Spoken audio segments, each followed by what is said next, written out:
Engineering college और polytechnic college के 120 विद्यार्थियों ने एबीवी कार्यालय के साथ कलेक्टर कार्यालय का घेराव कर प्रदर्शन किया। दोनों कॉलेज प्रशासन द्वारा छात्रों को हॉस्टल खाली करने के आदेश दिए हैं। इसी के विरोध में यह प्रदर्शन किया गया। एबीवीपी के महानगर मंत्री आदर्श चौधरी के नेतृत्व में कार्यकर्ताओं के साथ छात्र नारेबाजी करते हुए कलेक्टर के नाम तहसीलदार प्रकाश परिहार को ज्ञापन सौंपा। चौधरी ने बताया, इंजीनियरिंग और पॉलिटेक्निक कॉलेज के विद्यार्थियों को कॉलेज प्रशासन द्वारा अनावश्यक रूप से हॉस्टल खाली करने का दबाव बनाया जा रहा है। शुक्रवार को जब विद्यार्थी अपनी कक्षाओं में थे, तब हॉस्टल स्टाफ द्वारा कॉलेज प्रशासन के आदेश पर विद्यार्थियों का सामान उनके रूम से बाहर फेंक दिया गया, जो कि नियम विरुद्ध है। चौधरी ने कहा, बीच सत्र में विद्यार्थियों को हॉस्टल से बाहर करना नियम विरुद्ध है। प्रशासन की ओर से इस मामले में उचित कार्यवाही का आश्वासन दिया गया। साथ ही यह भी कहा कि अन्यत्र व्यवस्था नहीं होने तक विद्यार्थी हॉस्टल में ही रहेंगे। विद्यार्थी परिषद के संज्ञान में विषय आता है कि पॉलिटेक्निक महाविद्यालय और गेसु महाविद्यालय, जिसके चेयरमैन माननीय कलेक्टर साहब है, उसमें ऐसा विषय आता है कि विद्यार्थी जब एडमिशन लेता है तो फर्स्ट ईयर में एडमिशन लेता है। अपने को पता है कि 3 से 4 साल का कोर्स रहता है।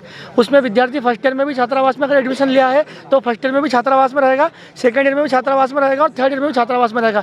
परंतु कॉलेज प्रशासन का इस प्रकार का तानाशाही रवैया छात्रों के साथ वो करते हैं कि फर्स्ट ईयर के बाद जब विद्यार्थी सेकेंड ईयर में आता है तो उनको छात्रावास खाली करने के आदेश देते हैं, और जब विद्यार्थी छात्रावास खाली नहीं करते हैं तो उनको मतलब कहीं ना कहीं वो क्लास में अध्ययन करते हैं तो उनके जो रूम रहते हैं उनके ताले तोड़ करके उनके सामान बाहर फेंक दिए जाते हैं और उनको प्रेशराइज करते हैं कि आपको यहाँ से खाली करना पड़ेगा छात्रावास, नहीं तो आप पे एफआईआर करा दी जाएगी।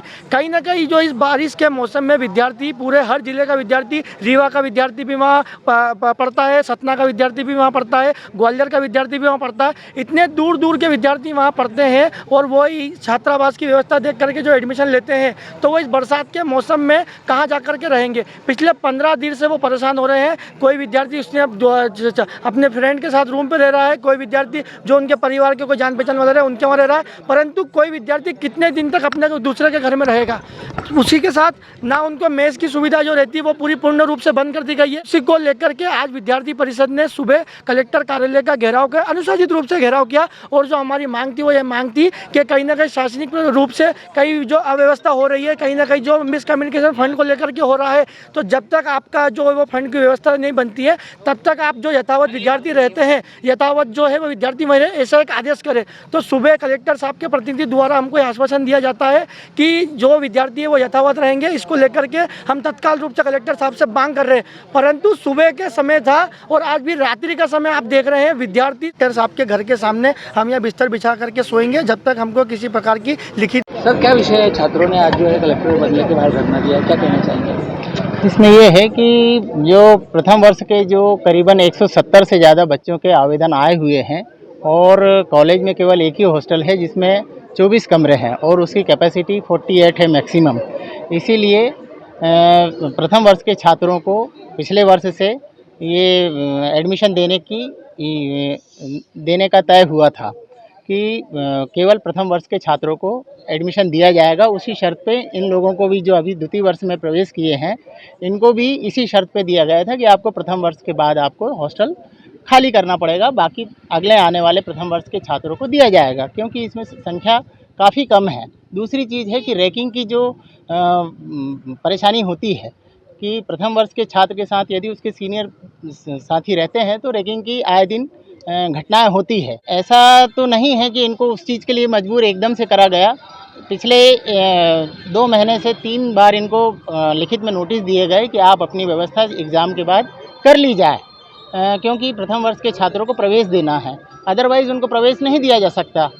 तो इसलिए और इसके लिए भी प्रशासनिक मतलब कॉलेज का जो आदेश था कि भाई इनको खाली अगर नहीं कर रहे हैं तो पंचनामा बना के एक कमरे में व्यवस्थित इनका सामान रख दें और इनसे रिक्वेस्ट करें कि भैया आप जो है अपनी व्यवस्थाएं जरूर कर लें। यानी क्या व्यवस्था कर रहे हैं? इनकी व्यवस्था अभी जो है प्राचार्य महोदय से चर्चा के बाद कि इनके जो कमरे जिसमें लॉक लगे हैं उनको पुनः खोल के इनकी व्यवस्था रहेगी। आपका नाम? मैं doctor L S Titare, professor in charge, chief warden, government engineering college. आप कुछ कहना? Government of engineering college Ujjain और पॉलिटेक्निकल उज्जैन कॉलेज के कुछ छात्र उपस्थित हुए थे, जिसमें सेकेंड ईयर के मोस्टली छात्र हैं ये, जिसमें छात्राएं भी शामिल हैं। उनका ये कहना था कि जो गवर्नमेंट की इनकी पॉलिसी होगी इंजीनियरिंग कॉलेज की, उसमें फर्स्ट ईयर के बाद सेकेंड ईयर में उनको प्राइवेट हॉस्टल में रहने के लिए निर्देशित किया गया था। बच्चों का ये कहना था कि उनसे ना तो इस तरह का कोई एग्रीमेंट हुआ है और ना इस तरह पॉलिसी में कुछ था।